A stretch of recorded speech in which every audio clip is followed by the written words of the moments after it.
Olá, boa tarde para todos, na paz de nosso Senhor e Salvador Jesus Cristo. Vai tudo bem com vocês?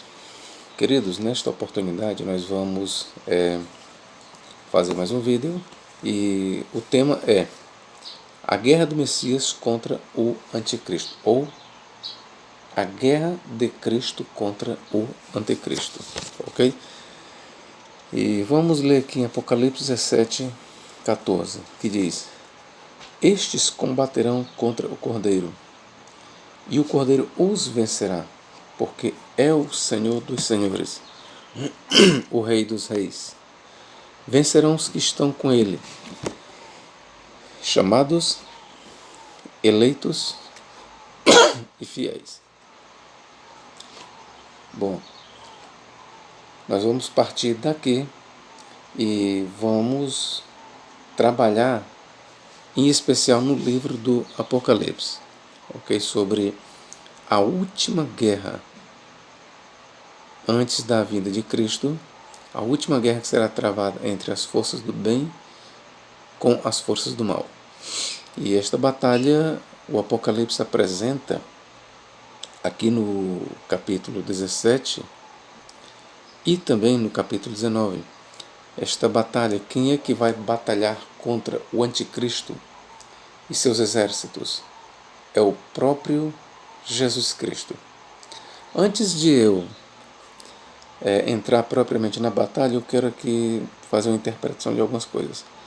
Estes combaterão contra o Cordeiro, e o Cordeiro os vencerá. Por que o Cordeiro vencerá? Aqui diz, porque é o Senhor dos senhores. Bom, este título, Senhor dos senhores, ele é um título divino, aplicado apenas a Deus. Não há dois Senhor dos senhores. Não há três Senhor dos senhores. Há apenas um Senhor dos senhores. Então, no Antigo Testamento, na literatura judaica, este termo Senhor dos senhores é aplicado exclusivamente para Deus. Bom, com isso, o autor do Apocalipse está dizendo para nós que Cristo é Deus. De forma indireta, usando os títulos divinos, ele está apresentando Cristo como Deus. Então, para o autor do Apocalipse, Jesus não é apenas o Messias, ele é o próprio Deus, é o Verbo encarnado. Por isso ele diz, estes combaterão contra o Cordeiro, e o Cordeiro os vencerá, porque é o Senhor dos senhores, é o Rei dos reis, e o Rei dos reis. Bom, o que nós vamos destacar também é isso aqui, ó. Vencerão os que estão com ele, chamados, eleitos e fiéis. Eu quero chamar a sua atenção para isto aqui, ó. Vencerão os que estão com ele, ou seja, com o Messias, com Cristo. E os que estão na companhia de Cristo, os que estão com Cristo, o autor dá três características. Primeiro, eles são chamados. Agora, chamados de onde? Estes aqui que são chamados, eles são chamados do judaísmo e do gentilismo. Ok? Chamados de onde? Chamados do meio dos judeus e do meio dos gentios. Em outras palavras, os chamados aqui são cristãos. É a igreja. Eleitos é uma outra qualidade dos que estão com o Cordeiro na batalha.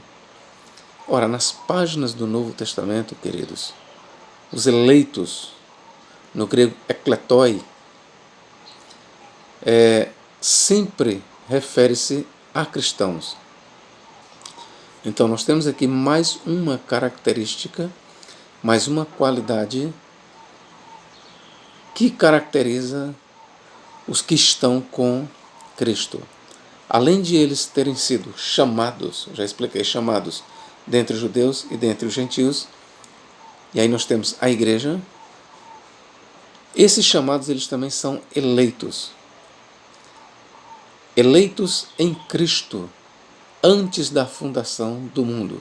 Só você ler Efésios 1, 4. Eu vou ler aqui para você.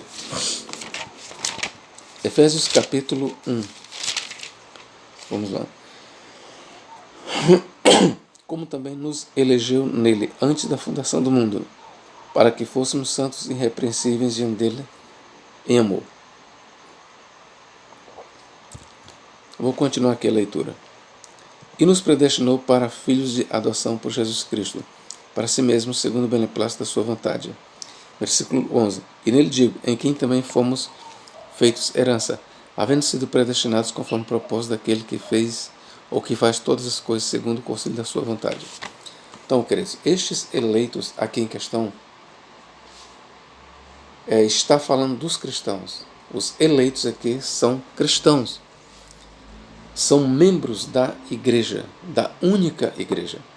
Então, quero logo dizer para você aqui que não existe dois corpos de eleitos.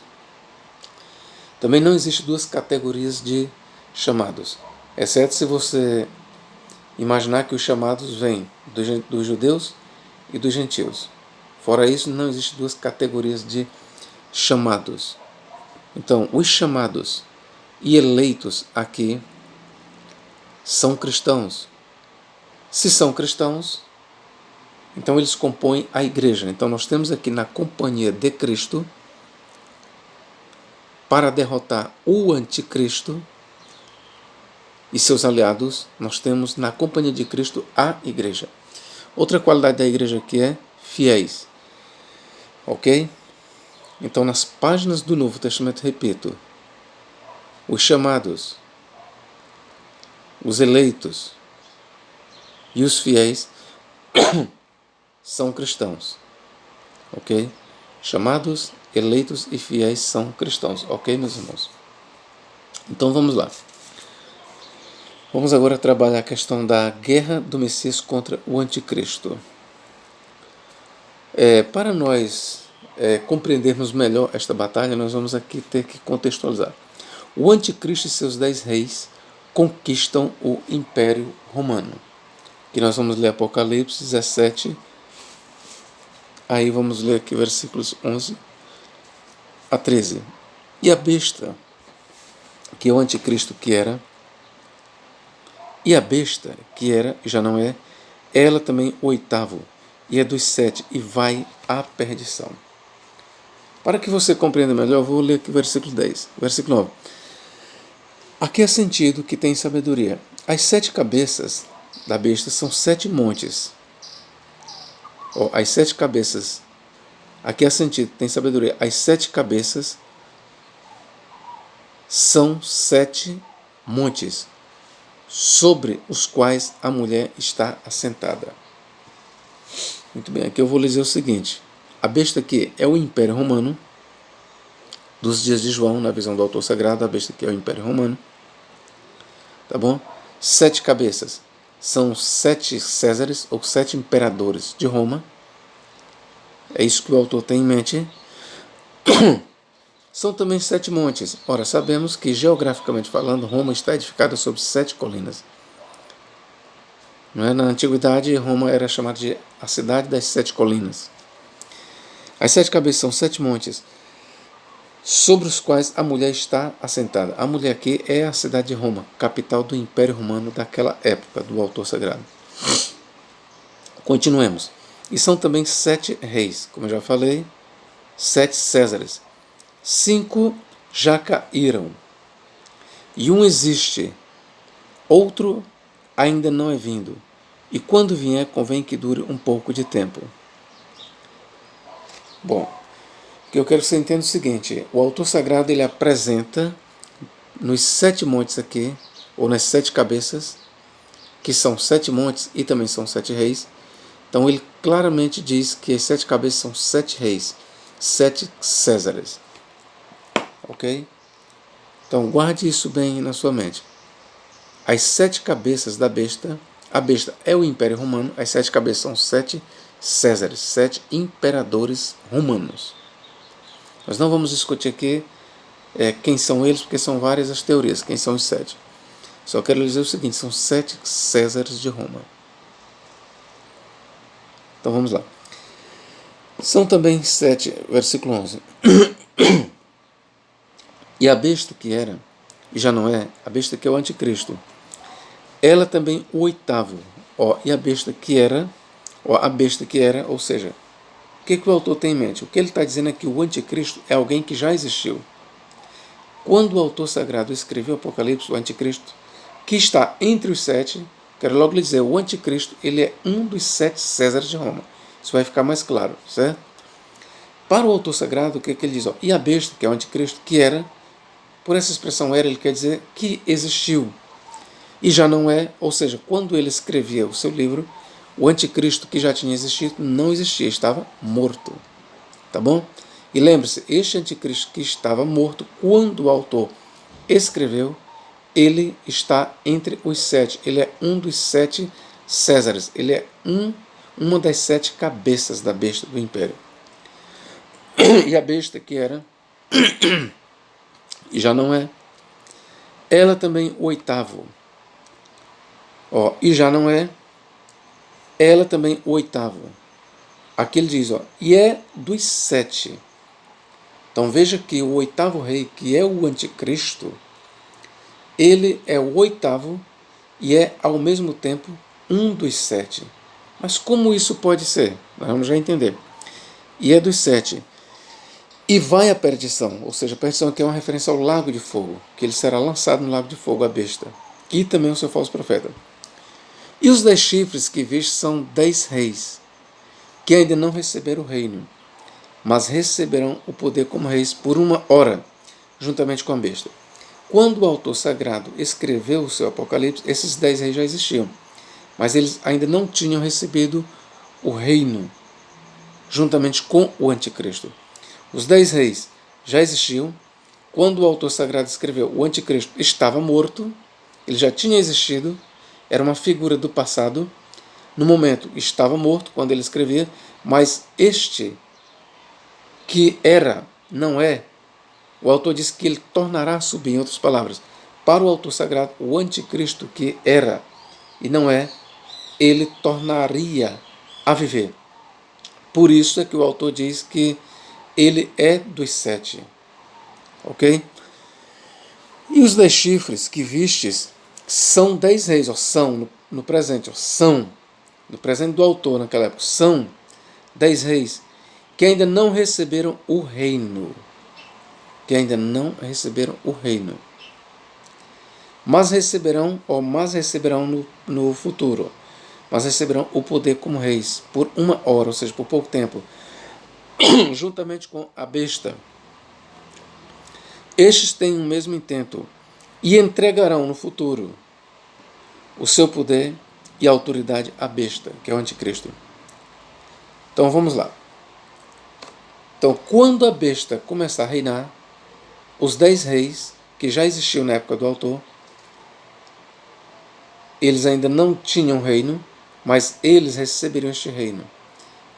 E eles entregariam todo o seu poder, toda a sua glória, toda a sua força à besta, o anticristo. É isso que o autor está dizendo. Então vamos lá. Estes combaterão contra o cordeiro. Quem? A besta e seus 10 reinos, seus 10 reis, contra o cordeiro. E o cordeiro os vencerá, porque é o Senhor dos senhores, o Rei dos reis. Vamos continuar aqui a leitura.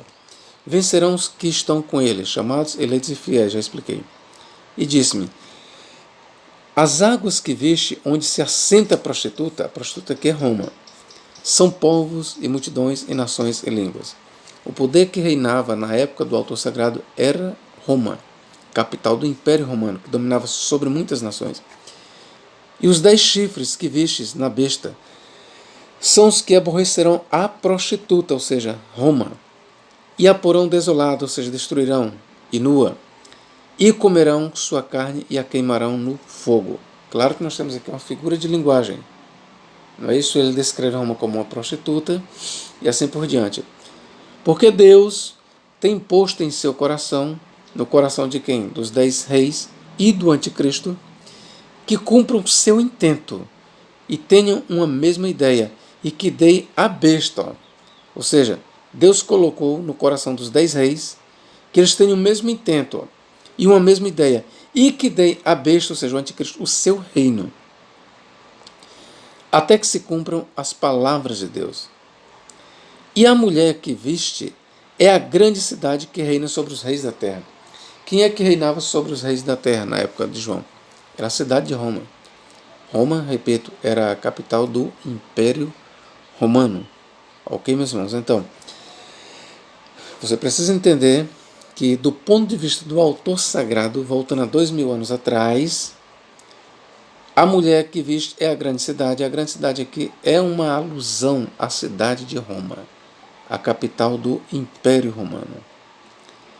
Então vamos aqui, sempre por ordem, aqui para que você entenda quando eu chegar no momento exato da batalha entre Cristo e o Anticristo.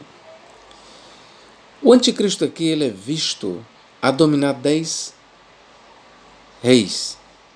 E estes 10 reinos, eles receberam o reino. Mas o reino de quem? Vamos voltar mais atrás um pouco aqui. Vamos lá. Vamos ver de quem eles receberam o reino. Primeiro, esta mulher, que é a cidade de Roma, o que foi que ela fez? O que foi que ela fez? E vi que a mulher estava embriagada com o sangue dos santos e o sangue das testemunhas de Jesus. E vendo-a, eu maravilhei-me com grande admiração. Esta mulher, que é a cidade de Roma, quando o autor do Apocalipse escreveu, esta mulher, que é a cidade de Roma, a capital do império, ela estava manchada com o sangue dos mártires. A história nos mostra, os pais da igreja nos dizem, que dentro do primeiro século houve 2 perseguições contra os cristãos. A primeira foi nos dias do imperador Nero, foi o primeiro perseguidor da igreja. Tertuliano ele fala sobre isso. E o segundo foi Domiciano. Ok? Então, dentro do primeiro século, ali nos primórdios do cristianismo, houve 2 grandes perseguições contra a igreja. A primeira foi nos dias de Nero e a segunda nos dias de Domiciano. Tá bom, meus irmãos?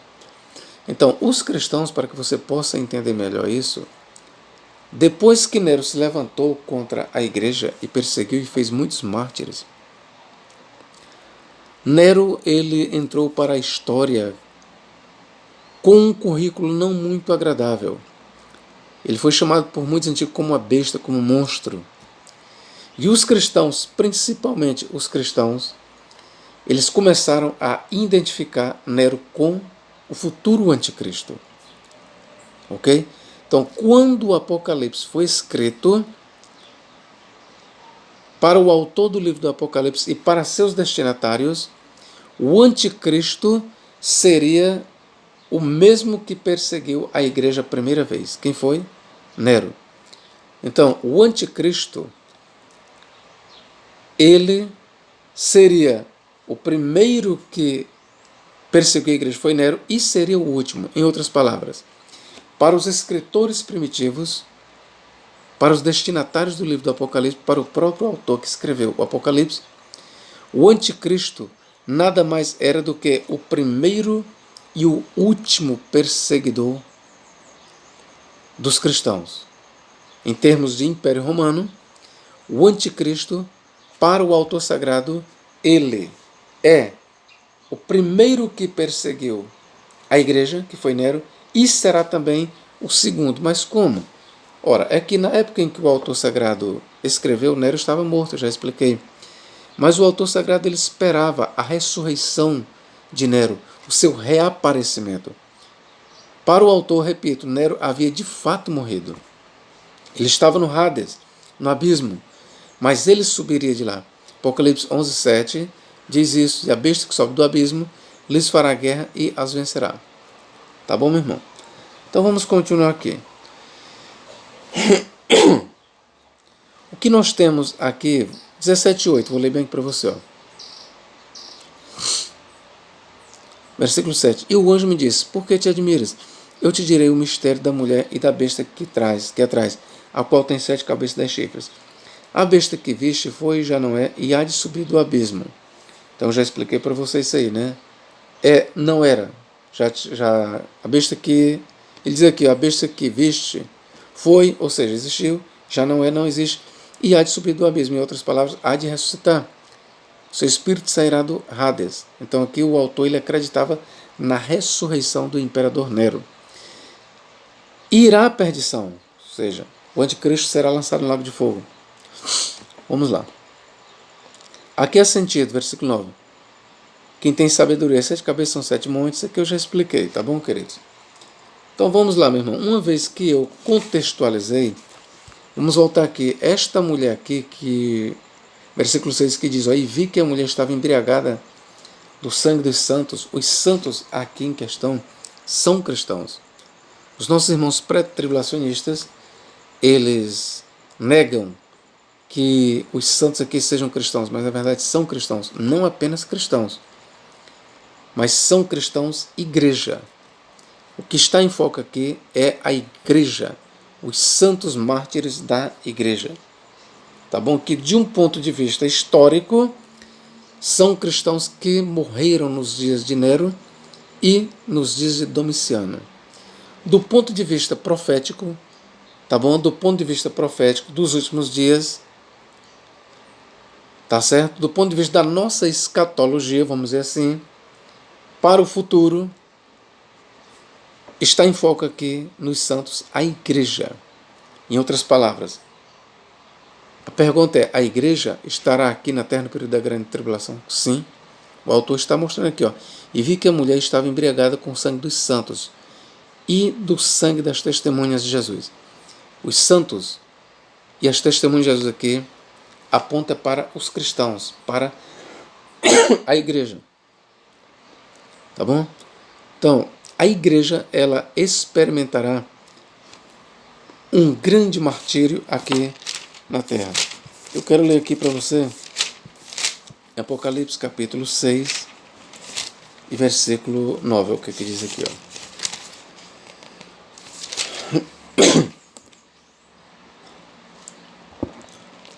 E havendo aberto o quinto selo, vi, debaixo do altar, as almas dos que foram mortos, por amor da palavra de Deus e por amor do testemunho que deram.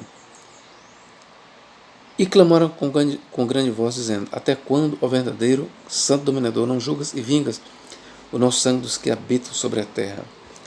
E a cada um foi dada comprida veste branca, e foi-lhe dito que repousasse ainda um pouco de tempo, até que também se completasse o número de seus conservos e seus irmãos que haviam de ser mortos como eles foram. Quem são estes que são vistos aclamar debaixo do altar? São cristãos. Aqui é a igreja mártir, queridos. Tanto do ponto de vista histórico, a igreja é vista no período da grande tribulação. E se historicamente nós temos aqui a igreja, profeticamente, tá bom, nós também temos a igreja. Então, se historicamente, voltando para o passado, esses que clamam a Deus são cristãos, olhando para o futuro, para a frente, não é diferente. Tá bom? Historicamente são cristãos e profeticamente ou futuramente ou futuristicamente são cristãos. Então, o que nós temos aqui no capítulo 6, versos 9 a 11, são cristãos. Em outras palavras, isso aqui é um testemunho claro de que a igreja passará pela grande tribulação. Ok, meus irmãos? Isto é um testemunho claro de que a igreja passará pela grande tribulação. Aí foi dito que para eles, e a cada um foi dada a comprida veste branca, e foi-lhes dito que repousasse ainda um pouco de tempo. Até quando? Até que se completasse o número de seus conservos e seus irmãos, que haviam de ser mortos como eles foram. Quando nós chegamos aqui no capítulo 7 de Apocalipse, o que nós lemos aqui?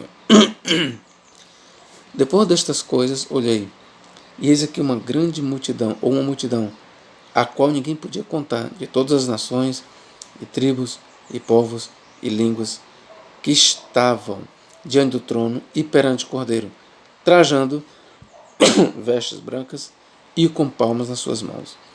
E clamavam com grande voz, dizendo, salvação ao nosso Deus, que está sentado no trono, e ao Cordeiro. Vamos aqui para o versículo 13. Vou continuar mesmo lendo o versículo 11. E todos os anjos estavam ao redor do trono, e dos anciãos, e dos 4 animais, e prostraram-se diante do trono, e sobre seus rostos, e adoraram a Deus. Aqui nós temos uma visão celestial, dizendo, amém, louvor, e glória, e sabedoria, ações de graça, e honra, e poder, e força ao nosso Deus para todo sempre. Amém. E um dos anciãos me falou, dizendo: estes que estão vestidos de vestes brancas, quem são e de onde vieram? E eu disse-lhe: Senhor, tu sabes. E ele disse-me: estes são os que vieram. Ou, em outras palavras, estão vindo, estão acabando de chegar da grande tribulação. Lavaram suas vestes e as branquearam no sangue do Cordeiro. Por isso estão diante do trono de Deus e o servem de dia e de noite no seu templo, ou seja, no seu santuário. E lembre-se, aqui o santuário está no céu.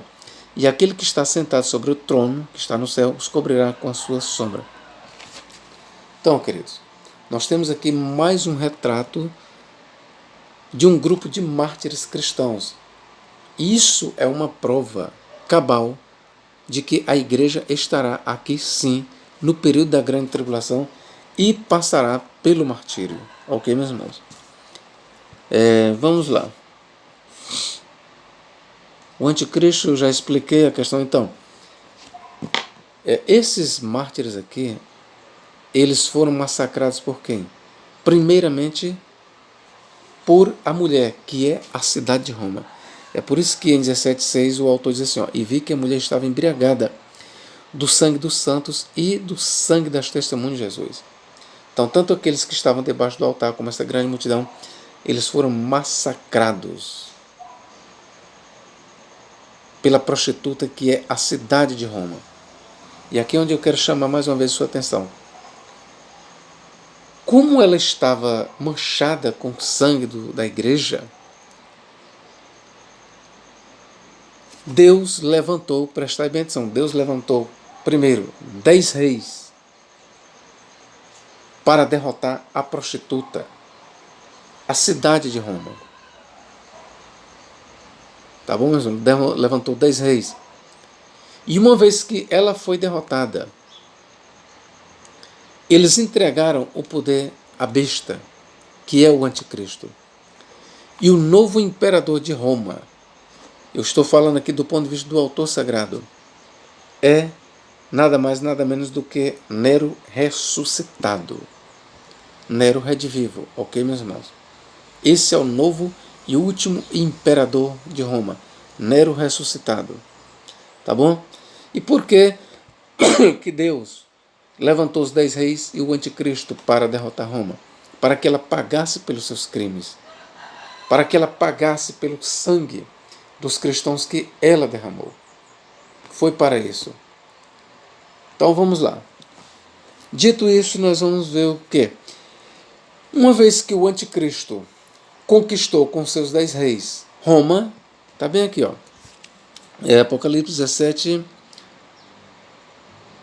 16, ó. E os 10 chifres que vistes na besta, a besta que, no caso aqui, é o Império Romano, e os 10 chifres que viste na besta são os que aborrecerão a prostituta, e a porão desolada e nua, e comerão a sua carne, e a queimarão no fogo. Porque Deus tem posto em seu coração que cumpra o seu intento, e tenham uma mesma ideia. Qual? E que deem à besta o seu reino, até que se cumpram as palavras de Deus. Quero só lhe lembrar uma coisa. Por besta aqui nós temos um duplo simbolismo. A besta é o Império Romano, e você vê que o autor ele passa, às vezes, de império para o anticristo. Então, a besta ela representa o Império Romano, mas a ênfase do autor sagrado é o anticristo. Ok? Um indivíduo. Então vamos lá, meus irmãos. Uma vez o anticristo no poder, ele fará a mesma coisa que a cidade de Roma fez. A primeira vez, ele perseguirá os cristãos. Sim, o anticristo no período da grande tribulação, ele perseguirá os cristãos. Ele assassinará as 2 testemunhas, que de acordo com o cristianismo primitivo é Enoque e Elias. Está bem aqui Apocalipse 11. Aqui, ó, o que diz aqui, ó. E quando acabarem o seu testemunho, a besta que sobe do abismo lhes fará guerra, e as vencerá e as matará. Tá bom? Aqui nós temos o anticristo que subiu do Hades, que ressuscitou, e vai perseguir as 2 testemunhas, que de acordo com a tradição cristã, será Enoque e Elias. Capítulo 13, versículo... Vamos ver aqui, ó. 5. E foi-lhe dada uma boca para proferir grandes coisas e blasfêmias, e deu-se-lhe poder para continuar por 42 meses. E abriu a sua boca em blasfêmias contra Deus, para blasfemar do seu nome e do seu tabernáculo e dos que habitam no céu. E foi-lhe permitido, quem permitiu? Deus, fazer guerra aos santos e vencê-los. E deu-se-lhe poder sobre toda tribo e língua e nação. Ok, meu irmão? Aqui nós temos, mais uma vez, o autor, aqui ele está dizendo que a besta, ela perseguirá os santos. Foi dado poder. Quem foi que deu este poder à besta? O próprio Deus. Não se engane, foi o próprio Deus quem deu poder à besta. E foi-lhe permitido, ou melhor, foi-lhe permitido, a permissão vem de Deus, foi-lhe permitido fazer guerra aos santos e vencê-los. Os santos em questão aqui é a igreja, são cristãos. Nós temos mais um versículo aqui, ok, querido? Mostrando a igreja no período da grande tribulação. Então, não é verdade o que os irmãos pré-tribulacionistas ensinam, que a igreja não estará aqui no período da grande tribulação. Não é verdade. Isso é uma exegese, ok? Então, vamos lá. Então, o anticristo ele travará uma forte batalha contra os cristãos. Que nós temos aqui, Apocalipse capítulo 20, também atesta isso. E vi tronos, 20 versículo 4, e vi tronos, e assentaram-se sobre eles aqueles a quem foi dado o poder de julgar. E vi as almas daqueles que foram degolados, que são cristãos, pelo testemunho de Jesus e pela palavra de Deus, e que não adoraram a besta, que é o anticristo, e nem a sua imagem, e não receberam o sinal na testa, nem na sua mão. E viveram, ou seja, ressuscitaram, e reinaram com Cristo durante 1000 anos. Mas os outros mortos não reviveram, até que os 1000 anos se acabaram. Esta é a primeira ressurreição. Bem-aventurado e santo é aquele que tem parte na primeira ressurreição. Sobre estes não tem poder a segunda morte, mas serão sacerdotes de Deus e de Cristo e reinarão com ele 1000 anos. E nós temos mais um retrato da igreja, saindo vitoriosa contra a besta e da grande tribulação. Aqui nós temos a igreja sendo ressuscitada para reinar com Cristo por 1000 anos. Nós temos também aqui os mártires, aqueles que deram a sua vida, que foram degolados. E quem foi que fez isso? A besta. Agora o que é que acontece? Assim como Deus levantou os 10 reis e a besta para castigarem Roma por seus crimes contra a igreja, Deus, o próprio Deus, ele batalhará contra a besta. Será a última batalha. Antes do advento de Cristo será a última batalha. E, aliás, Cristo voltará e, na sua volta, ele batalhará. Ele, pessoalmente, Deus, que é Cristo, pessoalmente, ele batalhará contra o anticristo, contra o falso profeta e contra os exércitos que deram seu apoio ao anticristo, contra os 10 reis. É isso que Apocalipse 14, aliás, 17:14 diz, estes combaterão contra o Cordeiro. Quem? Quem combaterá contra o Cordeiro? Os 10 reis, aliados do anticristo.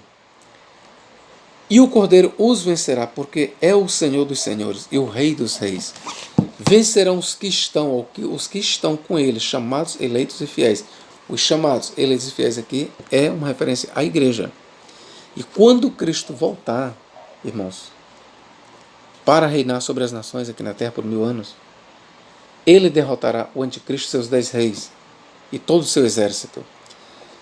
E ao lado de Cristo estará a igreja. Ao lado de Cristo estará a igreja. E quando é que esta batalha épica acontecerá? Vamos aqui, segundo ponto, Apocalipse capítulo 19, 11 a 21. Eu quero convidá-los para nós lermos. E vi o céu aberto, e eis um cavalo branco, e o que estava sentado sobre ele chama-se Fiel e Verdadeiro, e julga e peleja com justiça. Aqui nós temos Cristo, ok? Eu quero aproveitar para dizer que este cavaleiro que é Cristo, não vamos confundir com o cavaleiro do cavalo branco em Apocalipse 6. Ali não é Cristo, Tá bom? Ali não é Cristo, ok, meus irmãos? E muitos especulam que é o anticristo, aí é só especulação. Mas o que eu quero lhe dizer é que este cavaleiro aqui, montado no cavalo branco, que chama-se fiel e verdadeiro e julga e peleja com justiça, é Jesus Cristo. E não pode ser confundido com o primeiro cavaleiro do Apocalipse capítulo 6. E os seus olhos eram como chama de fogo. E sobre a sua cabeça havia muitos diademas. Eu vou pular isso aqui. E seguiam-no os exércitos que há no céu em cavalos brancos, e vestidos de linho fino, branco e puro. Ora, meus irmãos, aqui nós temos os seres angelicais, mas não somente os seres angelicais, mas nós podemos ver também a igreja, que comporá este exército, que quando Cristo vier para batalhar contra a igreja, ele virá acompanhado de anjos, mas a igreja, ela estará ao lado de Cristo e batalhará contra a besta e contra os 10 reis. Está lá em Apocalipse 17, 14. E aqueles que estão com ele, os chamados eleitos e fiéis, batalharão contra a besta e vencerão. Ok? E seguiam-no os exércitos que há no céu, em cavalos brancos, vestidos de linho fino, branco e puro. Então vamos aqui. E da sua boca saiu uma aguda espada para ferir com ela as nações, e ele as regerá com vara de ferro. E ele mesmo é o que pisa o legado do vinho do furor da ira de Deus Todo-Poderoso. Alguns intérpretes dizem que Cristo, quando vier, destruirá todas as nações. Não. Aqui está dizendo que ele vai, e da sua boca sai uma aguda espada para ferir com ela as nações. Ele ferirá as nações, mas ele não as destruirá. Ele regerá. Ora, como é que você vai reger o que não existe? Só se rege o que existe. Logo, as nações elas ficarão vivas, elas entrarão no milênio. Para ferir com ela as nações, e ele as regerá com vara de ferro. Lembre-se de Apocalipse 12:5, que o filho varão que foi arrebatado para Deus, para o seu trono, ele há de reger as nações com vara de ferro. Mas não só Cristo, queridos. A igreja, Apocalipse 2, 26 e 27, há também de reger as nações com vara de ferro. E ele mesmo é o que pisa o legado do vinho do furor da ira do Deus Todo-Poderoso. E na sua veste, na sua coxa, tem escrito este nome: Rei dos Reis e Senhor dos Senhores. Esse título duplo, Rei dos Reis e Senhor dos Senhores, é um título divino. Logo, o autor aqui está dizendo que Jesus é Deus. Tá bom? Então vamos aqui para o versículo 19. E vi a besta e os reis da terra e os seus exércitos reunidos para fazerem guerra àquele que estava sentado sobre o cavalo e ao seu exército. Ou seja, a besta, que é o anticristo, e seus 10 reis, seus exércitos, eles unirão forças e batalharão contra Cristo e farão guerra àquele que estava sentado sobre o cavalo e ao seu exército. Quem é o exército aqui de Cristo? São anjos e a igreja. Para os pré-tribulacionistas, o fato de a igreja estar sendo vista aqui, retornando com Cristo, eles acham que ela foi arrebatada 7 anos antes. Não. Ela foi arrebatada há pouco tempo. O arrebatamento da igreja, queridos, aqui nós temos a vinda de Cristo, ok? A parousia. E a igreja ela será arrebatada neste momento, quando Cristo voltar, antes de ele tocar os seus pés no Monte das Oliveiras. A igreja é tirada aqui da terra, ela é recolhida pelos anjos, está lá em Mateus 24, 31, tá bom? Mateus 24, 31, nós temos lá que Cristo enviará os seus anjos com rijo clangor de trombeta, os quais ajuntarão seus escolhidos, que é a igreja, dos 4 ventos, de uma extremidade da terra à outra extremidade dos céus. Você vê também isto em Marcos 13, 27. Tá bom, meus irmãos? Então, o arrebatamento da igreja ele acontecerá depois da vinda de Cristo.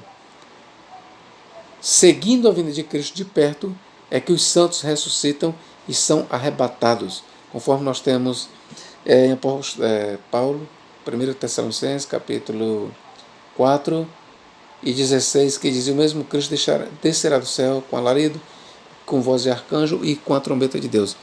E os que morreram em Cristo ressuscitarão primeiro, depois nós, os vivos, os que ficarmos, vivos seremos arrebatados em nuvens, juntamente com eles, a encontrar o Senhor nos ares. E assim estaremos para sempre com o Senhor.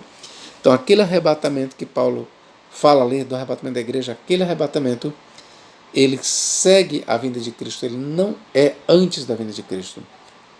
Os pré-tribulacionistas, eles colocam o arrebatamento da igreja 7 anos antes da vinda de Cristo. Não. Paulo sempre coloca a vinda de Cristo em primeiro lugar e arrebatamento depois. E o arrebatamento ele não é distante da vinda de Cristo. Digo para vocês que o arrebatamento da igreja acontecerá no mesmo dia em que Cristo deixar os céus. No dia em que Cristo deixar o céu para vir reinar aqui na terra, a igreja será arrebatada. E a igreja ela será levada para encontrar Cristo nos ares. E quando ela chegar lá, ela vem com ele aqui para a terra. E é no momento que ela vem com ele que se dará a última e grande batalha de Cristo e seu exército contra a besta e seu exército. Está bem aqui, ó. E vi a besta, 19, e vi a besta e os reis da terra e os seus exércitos reunidos para fazerem guerra àquele que estava sentado sobre o cavalo e ao seu exército. E a besta foi presa, e com ela o falso profeta, que diante dela fizeram os sinais com que enganou os que receberam o sinal da besta e adoraram a sua imagem. Estes dois foram lançados vivos no lago ardente, ou lançados vivos no ardente lago de fogo e enxofre. Os demais, ou seja, os demais que participaram do exército da besta, foram mortos com a espada que saía da boca do que estava sentado sobre o cavalo, e todas as aves se fartaram das suas carnes. Os demais aqui é uma referência ao exército da besta, aos 10 reis. Então, queridos, não é verdade que as nações serão destruídas na vinda de Cristo. Serão destruídos os exércitos que seguiram a besta. As nações, elas serão feridas na volta de Cristo, sim.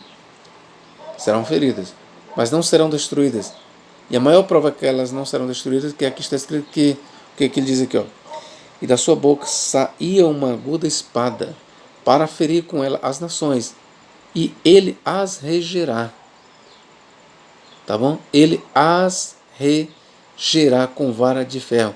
E ele mesmo é o que pisa o lagar do vinho do furor e da ira de Deus Todo-Poderoso. No grego nós temos apacentará. Este reger aqui é um apacentar. Então, se aqui está escrito que Cristo vai ferir, mas também vai apacentar, se ele vai apacentar, então as nações não serão destruídas na sua vinda. Ok, meus irmãos? Essa guerra aqui de Cristo contra o anticristo é uma guerra épica. E ela tem um certo paralelo nos escritos de Qumran. Os manuscritos de Qumran eles foram descobertos ali perto do Mar Morto em 1947.